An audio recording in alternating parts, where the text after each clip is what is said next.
this next session on OpenRAN. 5G hacking just got a lot more interesting by Karsten Nohl. So 5G has seen quite some evolutions, at least through telecom, through every of the generations. The 2G, 3G, 4G, and now 5G.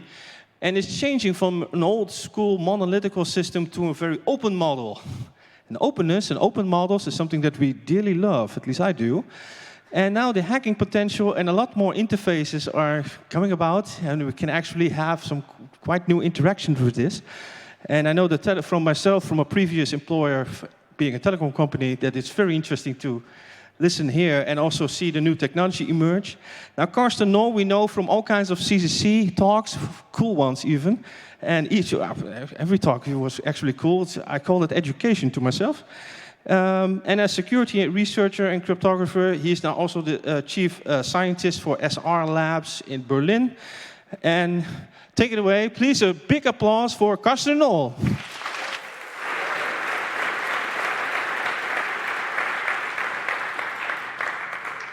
Thank you, and thanks for entertaining everyone for 10 minutes. I've never seen a herald work harder. Good to see you all again. 3 years of everybody staying at home, hacking on their own things. It's about time to start sharing knowledge again. That's what I'm here for today. We'll be talking about hacking in and taking down critical infrastructure.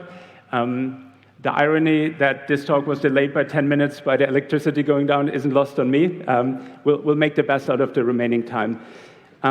We're talking about OpenRAN today as a case study, basically, of technology developments that are happening in basically every industry. People are going into the cloud, they're virtualizing things, processes get more and more automated, and nowhere is that shift clearer than in the telco industry, and OpenRAN is a great example of that. So we'll be touching on a lot of technology that you encounter in your industries as well. I'm just particularly fond of telco hacking. So at the end of this presentation, you'll know what OpenRAN is and the technologies involved around virtualization and automation. You'll know how to find security issues in them. And if you happen to be in the business of building telco networks, or for that matter, any kind of cloud network, you'll take away some advice on how to make those infrastructures more secure. Why am I talking about this? Well, I've experienced telco basically from both sides. I've been a hacker of critical infrastructures for well over a decade now, and around halfway through that journey, I've been asked to help secure telco networks. So I've seen both the attacking and the defending side of it. And I can tell you, while hacking telco networks might seem difficult sometimes, defending them is even harder. So if you're up for a challenge, try that sometime. But why, anyway, are we still talking about telco security? It's been literally 13 years since I was standing here and trying to get all of you to help me compute A51 rainbow tables. Anybody remembers that? Okay, yeah, that's exactly 13 years ago, this conference. And then you all came together and we computed those tables. We then released them that year in December at the Chaos Congress. And ever since then, people know that 2G is insecure, and nobody has ever found similar weaknesses in the other protocols. So are we done? When we done 13 years ago? Well, it turns out telco networks are more complex than just singular standards, right? The reality is always more complex than the standards written in theory. But let's start at the positives. Let's see what has actually happened in telco network evolution. So with the introduction of 5G, pretty much all the hacking vectors that were identified in previous generations were closed. And not just hacking vectors, also privacy features were added. For instance, 5G is the first standard where the IMSI, basically your identity, isn't submitted in clear text over the air anymore. Right? So it took almost 30 years of network standardization for people to understand that it's a bad idea to send identities in clear text. Right? It will probably take another 30 years for all non-5G networks to die out and for us to finally benefit from this progress. But it's a step in the right direction. And there's many others. I won't go into the details here because, of course, You all are only interested in how networks are broken, not how they have been fixed. But overall, of course, we have made good progress, or the people writing these standards, I should say, have made good progress, so that today we couldn't just stick up an antenna and intercept a 5G conversation like we did 13 years ago at the Chaos Congress against 2G, right? But even though these network generations have gotten more and more secure on paper, we anyway, or other researchers, have been able to find vulnerabilities in each of those standards, usually digging a little bit deeper, going to less obvious places. And we want to continue that today with 5G, and again, using OpenRAN as a case study. What I'll show you now over the next 20, 25 minutes are kind of the building blocks towards 4 hacks that I'll illustrate. Spying on people's communication, extracting their private data from a mobile network, becoming an admin in that mobile network, controlling all the infrastructure, and ultimately taking down a mobile network, right? These are not singular hacks anymore, like what we discussed, let's say, around 2G, but rather a series of building blocks. So I'll have to do a little bit of a build-up towards that. They are also not easily done within, what was it, less than 1 minute for the 2G stuff, right? We're talking about weeks here, weeks of somebody penetrating a network and moving deeper and deeper and deeper until they can finally take down the network. But I'm sure you can imagine many organizations that would be willing to spend several weeks to then either ransom somebody or do other criminal activities or for purely strategic purposes. We're talking state-sponsored actors, right? So it takes weeks to break into a 5G network, and while that might seem like a long time compared to what hackers usually show at conferences like this, it's definitely worthwhile for too many people in the world for this to be ignored. So why are networks still vulnerable? Of course, they are built from many different technologies, some of them newer, like, let's say, the 5G standards, some of them older, but still mandatory. If you're building a 5G network from scratch today, you would still have to connect it to an ancient technology called SS7, for instance, right? Won't be talking much about SS7 today, but there's, of course, previous research from years ago that still today applies to virtually all networks in the world. Because of the network effect, if you want to be part of this global community, if you want to exchange text messages, if you want to support global roaming, you have to support SS7. Or maybe a little bit more avant-garde here, supporting diameter. Well, tough luck. It has the same security vulnerabilities. So mobile networks are just complex beasts. And today, we're going to talk about none of this stuff, but look one level below to the IT infrastructure. Every telco network, of course, needs to be built on something, right? It's not just software. And this used to be proprietary boxes that you would source from some Scandinavian vendor or, let's say, from China. Then with 4G, this moved all onto Linux. Everything became IP in mobile networks. So it already felt a lot more familiar to a pen tester or red teamer testing mobile networks. And with 5G now, we're going even further down to get basically cloudify these networks. And today we're going to talk about exactly that development, where networks become much more virtualized and much more automated.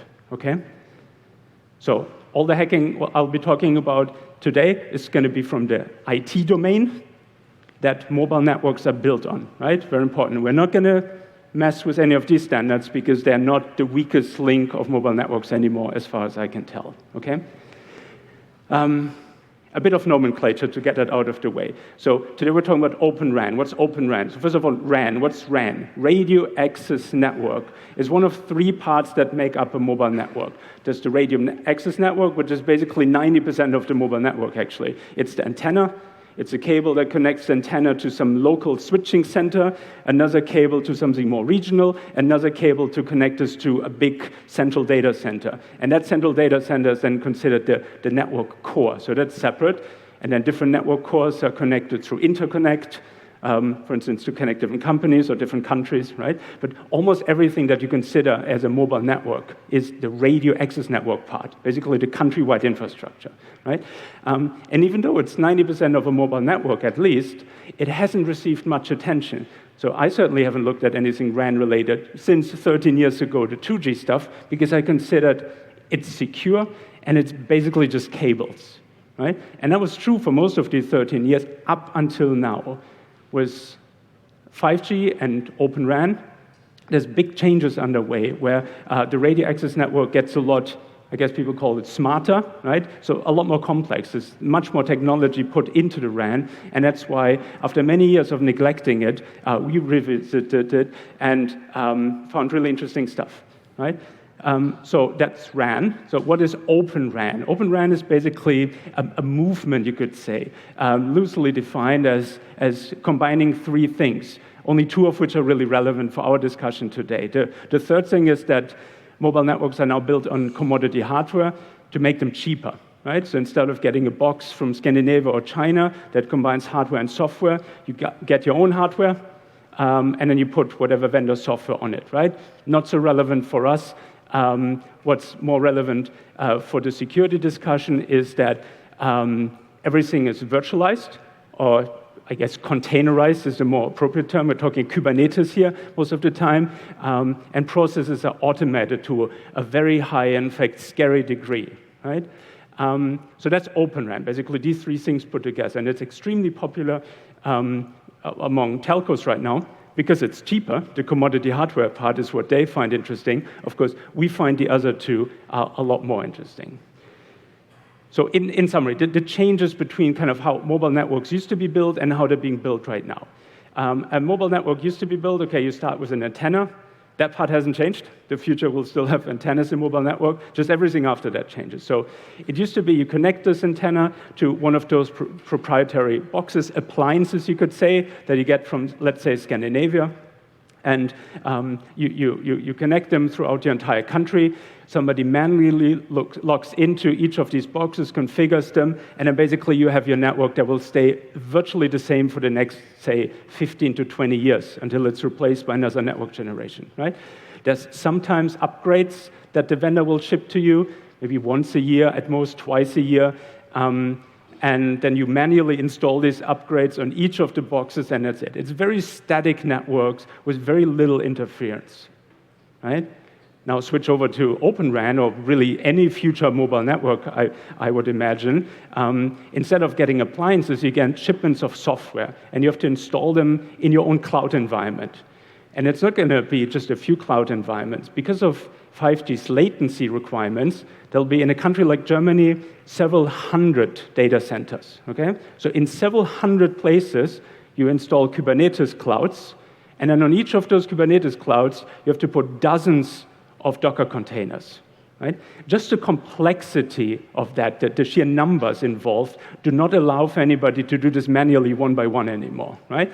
It needs to be automated, the whole deployment. And once it's automated, people think of this as a great benefit because now we can keep changing the network pretty dynamically. So instead of having people log into boxes once a year and changing a little bit, now you have scripts running all the time that try to optimize the network, that keep reconfiguring everything. So it's kind of a living organism, almost, style network that is self-optimizing. And to me, that's very scary, right? Knowing that it continuously changes. How are you going to test it and say, okay, for the next few years, I know it's secure? I mean, you test it, and even 5 minutes later, it has a different state. So security testing becomes a lot more complex, right?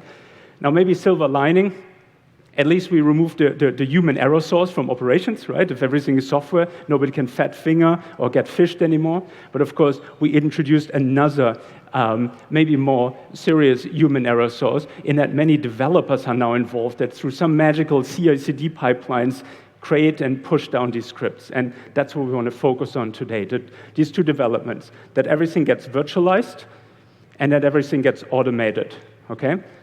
And again, I'm using this as a case study to illustrate developments that you encounter in other industries as well, just nowhere else as quickly as a step function as in the telco industry, right? Of course, any kind of cloud environment would be built similarly. So let's start with virtualization hacking, or again, to be more specific, containerization hacking. I'm not talking about VMware virtual machines, I'm talking about very scalable, cloud scale virtualization. And as I said, telcos have several hundred clouds distributed throughout the country to host all kinds of functionality. And in theory, because everything is virtualized, you actually have a possible security upside. Because once everything is, the software is virtualized, it's nicely segregated, the networks become software-defined, so you can basically, through configuration settings, create any kind of segregation that you want on the network level, on the hardware level. Most deployments that we have seen do not make much use of this very fine-grained configurability, and in fact go the opposite way, creating new areas in which devices share resources, right? And in mobile networks, of course, availability is very important. You need your network to be up, right? And if you have different functional components share the same hardware, if one of them overloads the system, so to speak, the others can suffer as well, right? So with virtualization, the jury is a little bit out. Is it security gain or loss? But certainly, if you configure it badly, it's definitely a loss. And now we're going to look at the cases in which we find these environments to be badly configured. So the assumption is that there are different pieces of software all running in the same cloud, right? Could be an Amazon cloud, could be Google cloud, or in our case, a telco cloud. And some of them are trusted and really secure and very critical. Other ones are maybe test instance, somebody trying something out, something unimportant, different security levels, okay? Now the big question is, if something less secure gets hacked, can a hacker break out of that environment and influence something more secure? So can I either hack the Kubernetes underneath or influence some neighboring Docker containers? And it turns out that there's multiple paths for doing this kind of container breakout. And here I'm listing the ones that we find most commonly in telco environments, right? There's probably other ones, but these are the ones that we encounter in actual assessments. So the way to read this is, on the left you have a property, a capability basically, that you can assign to a Kubernetes as a pod or Docker container.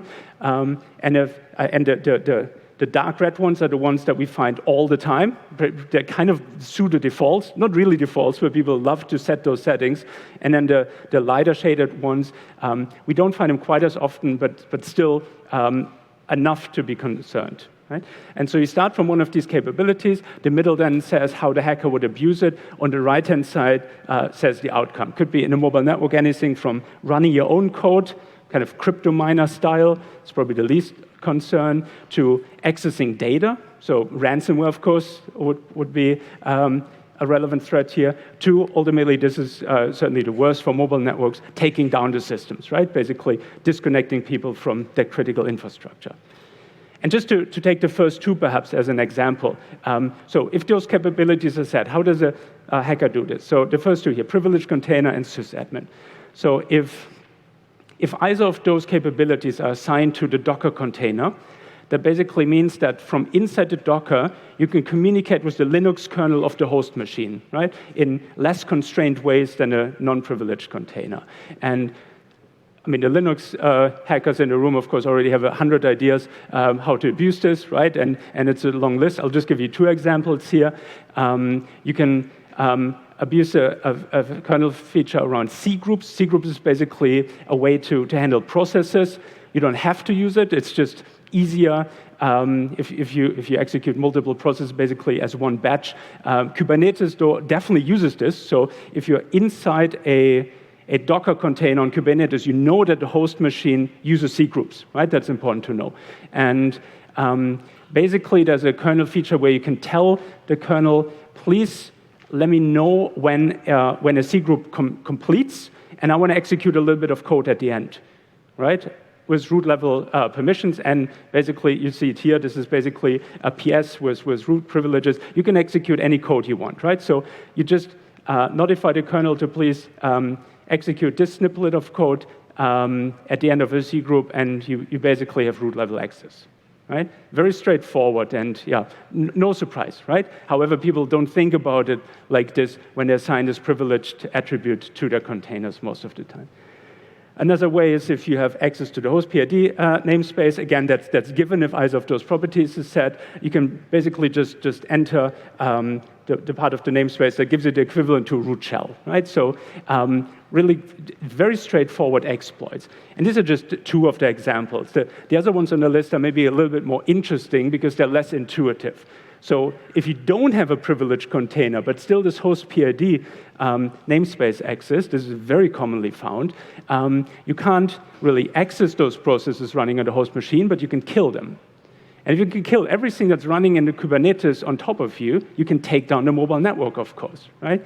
Obvious, right? So and if you're building Kubernetes environments, look how often the host PID is set for your containers. You'd be surprised, right? And then if you combine the host PID with another benign-looking capability, the sysptrace, you can not just see those processes, but you can inject code into the process. In any process running on your host, again, that's root-level access, right? That's basically root shell equivalent. Two benign-looking things are combined to basically full exploit. Access to the file system is pretty dangerous as well. I mean, obviously, if you have write access to the file system, you can just overwrite configuration files, you can add your SSH key, whatnot. But even read-only access to the host's file system, virtually always when we encounter it is game over, because you can find tokens. So tokens are, as the name would suggest, just strings that are used to access Kubernetes infrastructure. They're found in all kinds of configuration files, so reading them is enough to then access Kubernetes infrastructure. Also very popular finding passwords. A bunch of the utilities that you use to administer environments like this, they take a username and a password as command line arguments.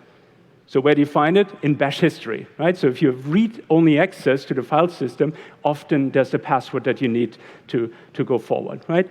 The last one is the one that surprised me the most. I don't know if everybody can see it from here. It's basically network access, right? The reason it surprised me the most is, of course, I'm old school. I know virtual machines more than Docker containers, right? And in a virtual machine, if you give it network access, that's not usually considered a security risk, right? I mean, how could you run a virtual machine without network access?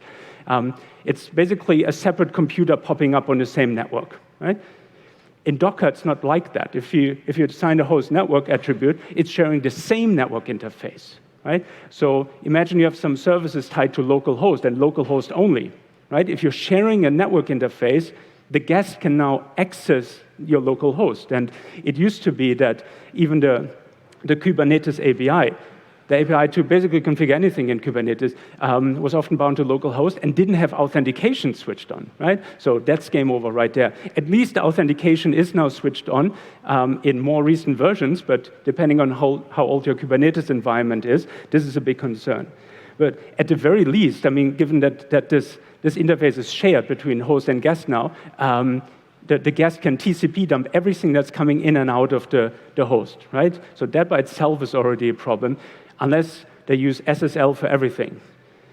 But now guess how they build Kubernetes clusters, right? They say, oh, everything that happens within a Kubernetes cluster is trusted. It never goes over a physical cable. We don't need SSL, right? Everything unencrypted.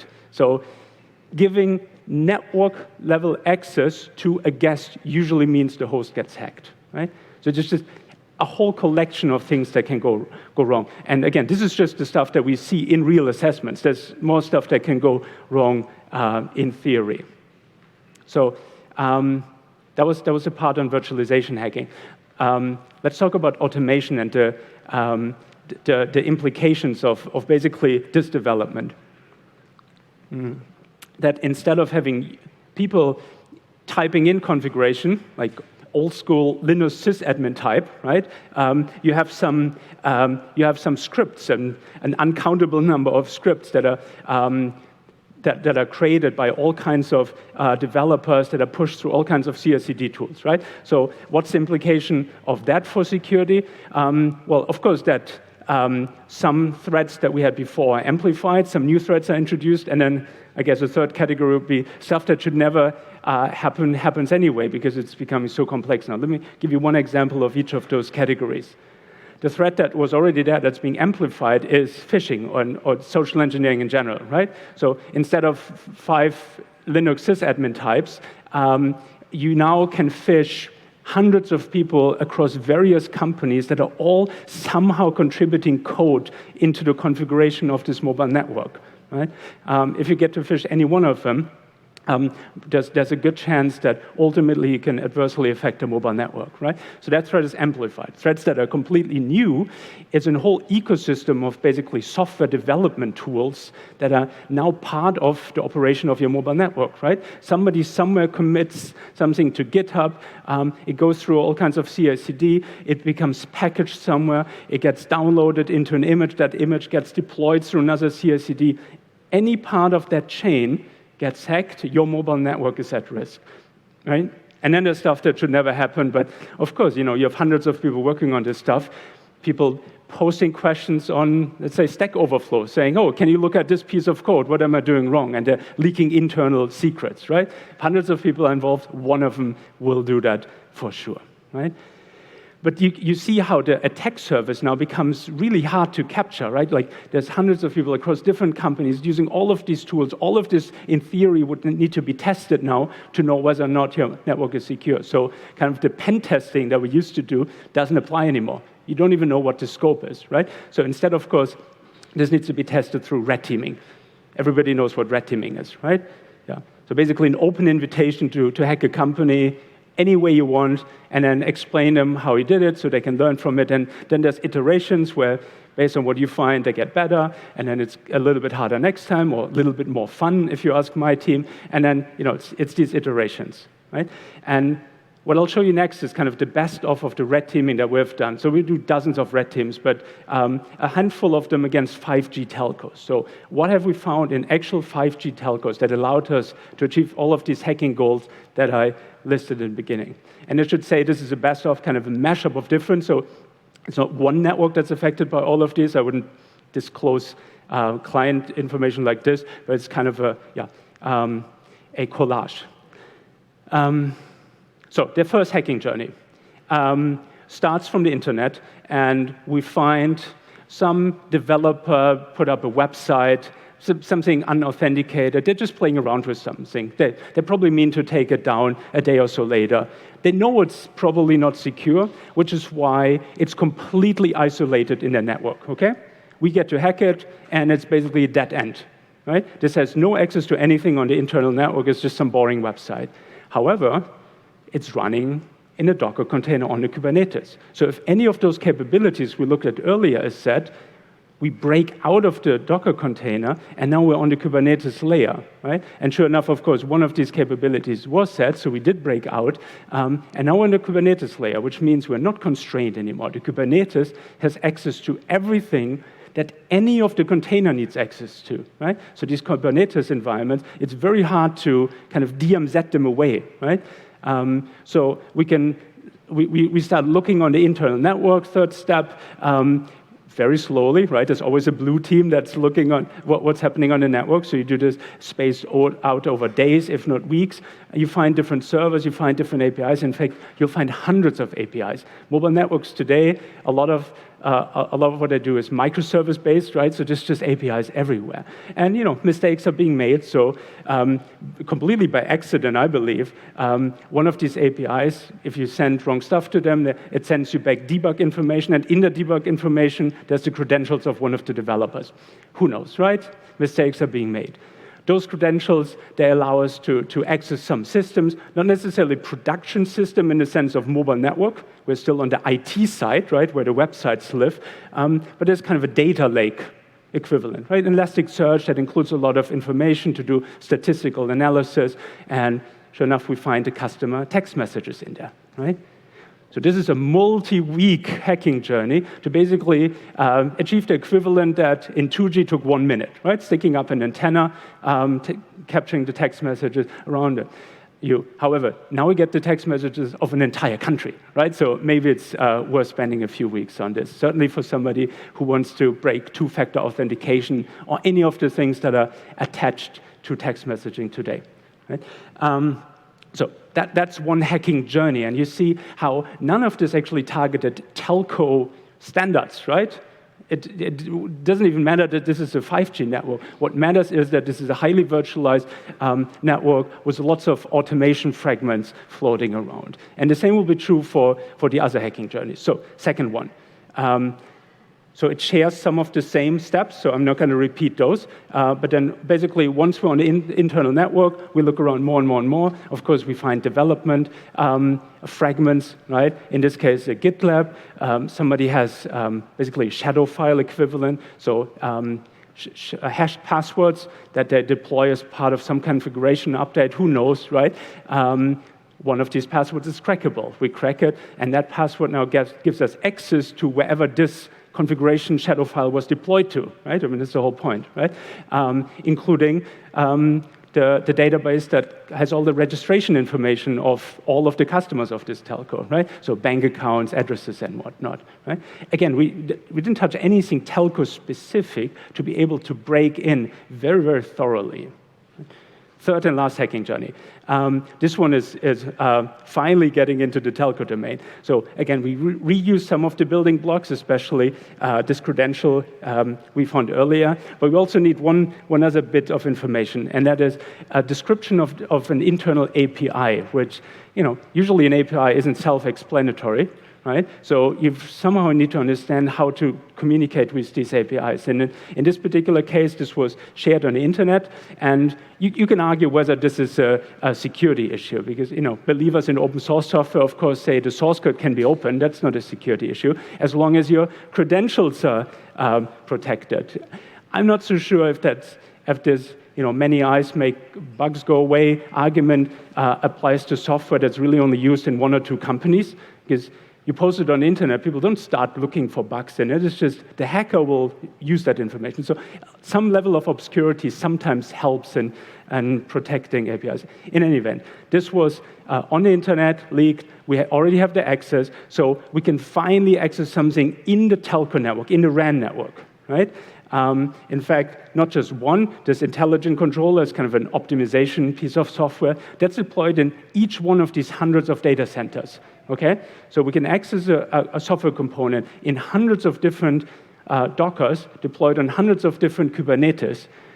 And sure enough, again, they didn't configure the Docker sufficiently, so we can break out into all of these hundreds of Kubernetes environments and basically take down the entire mobile network. Right? So you see how few steps are actually required to take control of an entire network or then take it down, DOS the whole network. And again, none of this is telco specific. And in fact, if this weren't a presentation on telco networks, you could explain something very similar about most of the private cloud environments that companies are building. Basically, everybody is working on something similar right now. So let's talk a little bit about how to build those infrastructures better. Telco, OpenRAN, whatever infrastructure you have, right? Obviously, configure your Kubernetes better, or not the Kubernetes itself, the pods and the Docker containers running in your Kubernetes. Kubernetes gives you all of these different configuration settings. Make good use of them and be considerate and and acknowledge that it's not virtual machines running in VMware anymore. That are much tighter meshed together. I'm not going to go through this in detail. This is more a take-home list in case you are working on any technology like this. Now, for mobile networks more generally, we've been giving kind of these generic pieces of advice for years now. And again, this traverses telco networks. All of these are easily said. And in fact, in our community here, we always wonder, why do networks not do this by default, right? The whole security by design. I mean, I don't know who coined that term, but it's definitely older than my interest in security. So people 20, 30 years ago would have used that concept. And yet today, it's not yet found everywhere. And I wanted to just alert you to the complexity of acting even on simple advice with two examples to conclude what I'm presenting today.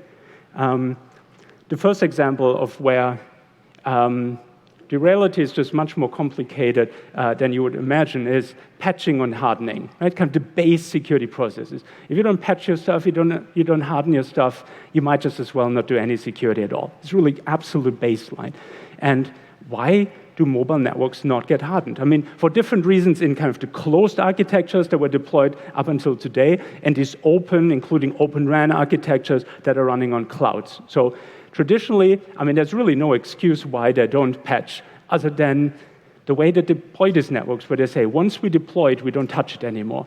The vendor in China, in Sweden, wherever, they first have to go through months-long test procedures before they can say that a new release is ready and can be deployed. I mean, if the test procedure takes several months and then deployment takes several months, you might just as well not be patching. I mean, you're months behind on the patching, right? So usually you get security patches about once a year. These are standard Linux boxes that are 1 year outdated. Every CVE in the world applies to them, right? So it's just an ecosystem breakdown. The way that these things are procured just doesn't allow for patching. That excuse goes away in these cloud environments, right? In a cloud, you control everything. In fact, you're changing stuff so often, you might just as well redeploy it with new patches. Netflix had an interesting strategy around it. Netflix had basically, in each of their virtual machines or Docker containers, they have a self-destruct timer that runs out at 72 hours. So each Docker destroys itself after 72 hours, then it's rebuilt from a CI/CD pipeline, and the CI/CD pipeline, of course, has all the latest patches built in. So Netflix doesn't have patch management. They only have basically suicide of virtual machines, right? But now the complication in mobile networks is, who would be able to pull together your patches, because each of those Dockers is an individually stripped down version of Linux. So nobody even knows what packages you would have to apply and how. This is not coming from Red Hat or Debian. This is just a custom Linux. And if you run your own custom Linux, you are responsible for patch management. And there's dozens of vendors involved. And of course, they don't run Linux distros for business, so patching is just so hard in telcos. And I mean, it breaks my heart, right? Years later, still very little progress. Similar, and this is the final example that I'll leave you with, standard security tools like an EDR system, right? We do a lot of red teaming, and when we encounter an EDR, it usually sets us back by about a week. It takes like a week to find a way to circumvent it. It's, a good slowdown measure for hackers, right? Do we encounter them in mobile networks? No.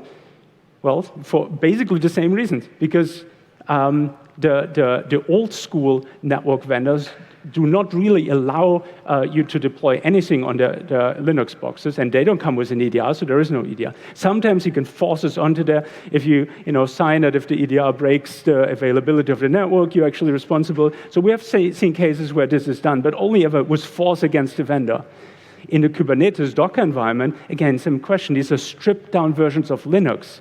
No EDR system will work on this out of the box. These are basically embedded Linux, you could call it, right? EDR just isn't made for that, right? So we're basically in a situation now where telco networks have become cloud environments, but where the standard security processes like patching, hardening, and the standard security tools like EDR do not readily apply there, right? Big protection gap. And I hope you all consider this a challenge, right? Either to become more of a telco hacker, no matter what part of hacking you're coming from. I'm sure you saw some commonality today where basically hackers, telco networks have grown into your area of expertise. But also if you're building networks and if you're securing networks, I'd really like to invite you to consider securing telco networks in the future. We all rely on them for our digital lifestyles, right? So it's important to keep those networks secure, like we're already keeping cloud infrastructure secure, right? And with that, I'm at the end, and all that's left to me is thank you for sitting here in this hot tent with me and bringing back so many good memories to this series of conferences. I'll be around if you have any questions on telco, on cloud, on red teaming. Our red team is in Berlin, so if you ever want to do some project with us, love to do that. And yeah, now over to your questions, please. Thank you.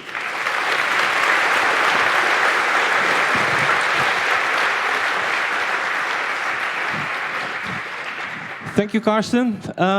We have a few minutes for questions. If you have a question, please walk over to the microphone in the middle. There are 2 microphones in the middle. Please line up. First question. Here you go. Hey, first of all, thanks a lot. We've had similar situations with industrial devices, with medical devices, and stuff that should be expected, like patch management and everything, that was clearly not a given. And we've seen some certification efforts and some initiatives that were going to the right direction. So I guess my question boils down to, do you see a way out, whether through incentives or just we're waiting for a doomsday scenario? How do you see things evolving? Very good question. So certainly, both the industry and different governments are pushing towards more security. The governments more than the industry, very much based on a checklist approach where they say, we want you to prove that your network is secure at one point in time. What happens after that, we're not so concerned with. So certification is good and meaningful to introduce a guideline, or baseline rather. I just haven't seen the one certification that would address problems like these, right? I'm seeing certifications more around, you have to prove that you're not from China. That's basically a big part of the certification. Now, basically protecting yourself from political influence. I mean, yeah, that might be important. I don't care. I mean, I wanted this to be secure from hackers from anywhere in the world, not just from China, right? Other parts of the certification lets you prove that your cryptography is configured correctly, those things. Great, but cryptography hasn't been a problem basically since 3G. People haven't broken the cryptography anymore. So, yeah, I wouldn't hold my breath for certification to solve this. I think it'd be individual companies going forward saying, we have an IT history and we make our telco networks as secure as our T networks. All big telcos have cloud environments, and they make their cloud environments more secure than the telco environments. And that, to me, is a weird situation. Right? Next question, please. Thank you. Hello. I may have slightly misunderstood this, but what does OpenRAN what's the open mean? Are there open source platforms or freely available platforms that we can run ourselves if we want to experiment with this kind of things? Yeah, no, that's an excellent question. And I think the naming is very unfortunate in OpenRAN. So basically what summarizes OpenRAN is a push from the telcos against the telco vendors to say, we're not going to buy your hardware anymore. We install our own hardware, and you need to ship us software. That's an umbrella. The open comes from the interfaces between hardware and software need to be open so that different pieces of software fit on different vendors' hardware in its openness. It does not include open source. It does not even include open standards. You have to pay to access those open standards. So it's very different from what this community would call open, but baby steps in the right direction. Yeah. Thank you. Good question. Thank you for your talk. So quick question. So does the lawful intercept components also run in Kubernetes? Oh, that's a very good question. So no, so far not. But that's just because those vendors, they're behind the curve. I'm sure, the few vendors, I'm not going to name them, but it's basically monopolies per country that just say, why do we need to change? We have a monopoly market. You build our appliance into your network no matter how. Right? And they might use just SS7 for that. Yeah. And a quick other yes or no question. Sorry, next question, because we have really no time left. I'll be around later. Just find me later. So I just wanted to understand how it is moving to cloud infrastructure, the mobile telecom infrastructure. Yeah, I mean, if you have to deploy stuff in hundreds of places around the country and you already know that it's going to change every week, cloud is the only answer, logical answer. So basically, cloudifying telco networks is a consequence of 5G's desire to have low latency. Let's say your car wants to signal to the car behind you that you're braking. You don't have time to send that signal off to a telco network, send it to some central location, get the signal back, get it sent to that other car. The crash will have happened, right? We're looking at single-digit milliseconds delays from car to car, and that only happens if each little region, each city basically has their own cloud environment. That's why everything in telcos in the future will be cloud. Okay. I hope that answers your question. Yeah. And we're out of time. No. Sorry. It's actually exactly 10:04, so we have to move over and make space for the next talk, which is also a very interesting talk about how we moved out of the pandemic. But first, please have a great thanks for Karsten.